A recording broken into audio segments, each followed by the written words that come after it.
Hi! Good morning! Mapagpalang pagkakataon purihin ng Panginoon sa buhay mo, kapatid. Maraming salamat at ikaw ngayon ay nadako sa aking channel. Hindi aksidente mga kapatid na ikaw ngayon ay mapapanood mo ang video na ito. Alam ko, meron kang pinagdadaanan. And it's not bad. Mga kapatid, kasi isa po ito sa pagpapatatag bilang isang Kristiyano. Well, anyway, but if you're not yet a Christian, mga kapatid, and I'm hoping you are inspired.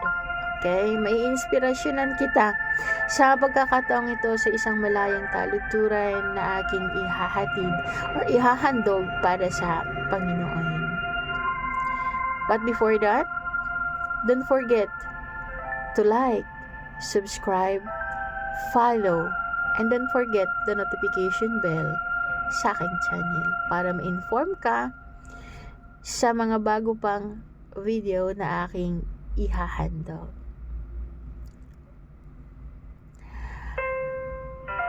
Jesus, ikaw lamang. Jesus, kami ay iyong ihinubog sa paglapit namin upang sa'yo dumulog. Sa mga kapighati ay kami iyong kinalinga, binago at binigyan ng bagong pag-asa. Ebanghelyo mo aming pinag-aaralan, sinikap unawain upang matutunan. Ibinabahagi at isinasa pamuhay, sa mga biyaya mo kami pinagtatagumpay. Subalit maraming mga pagsubok aming hinarap at sinamahan mo kami upang mahimok. Kami nagpupuri sa iyo, mahal na Hari, at biyaya mo ngayon sa amin siyang naghahari. Upang mas lalong tumatag, mga anak mo'y nagtitipon-tipon upang sa iyo magpuri, Yahweh na aming Hari. At kalooban mo, O Diyos, aming ipagpupunyagi. Sinisigaw ng bawat isa, salamat, O Yahweh, sa tuwi-tuwi na. Pagpapala mula sa iyo, iyong ihinatid.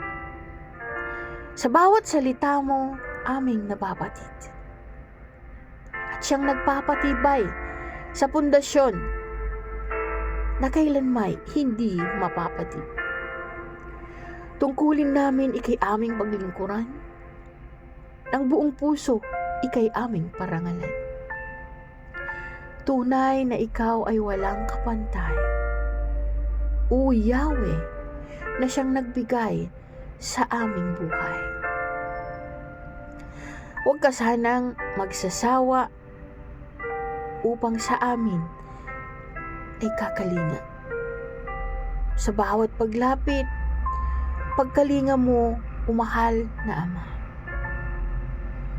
Enkwentro sa mga kaaway, kami sinamahan upang di masalakay. Patunay na pag-ibig mo ay tunay. Di kailanmay, di magmamaliw at walang kapantay. Isagawa at isaisip, ihahayag, maghikayat, ibahagi ang iyong mga salita sa mga kaibigan, maging sa mga kapamilya, sa mga taong uhaw sa iyong banal na salita. At ang sabi mo sa iyong banal na salita sa aklat ng Exodo, Kapitulo 20, versikulo 3. Huwag kang magkakaroon ng ibang Diyos.